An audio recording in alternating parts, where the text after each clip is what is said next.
Have you ever been building a quiz in Google Forms for your class only to realize I don't have a way to put the right answer in?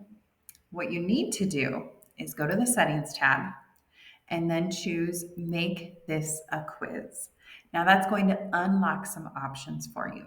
So you can release the grades immediately after each submission, that's the default, or you can do it later. So if you do have multiple sections taking the same quiz, that might be a good option for you.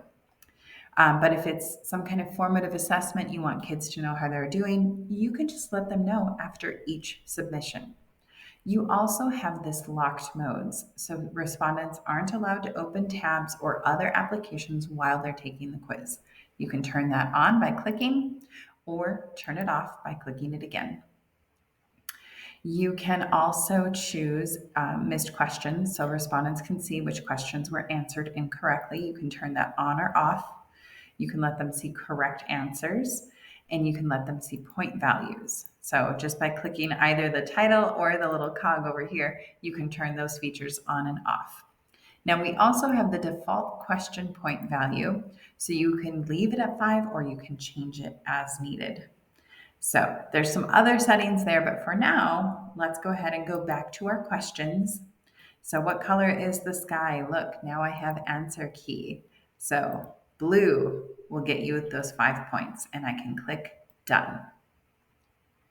What's 2 plus 2? Answer key. I have to click that. Change it to 4. Click done.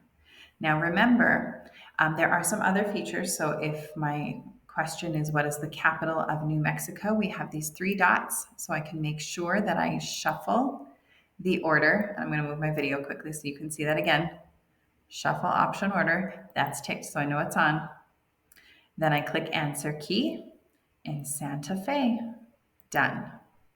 So again, you can click on the question to edit it. Go ahead and click those 3 dots, shuffle option order, answer key, Austin, done. Now these are required. You can turn that on and off. You can go back to that settings cog if you have any other features that you think you'd like to change. If you decide you want to do locked mode for one class, you can do that as well. But that is the easy way to change a Google form into a quiz. So I hope that helps.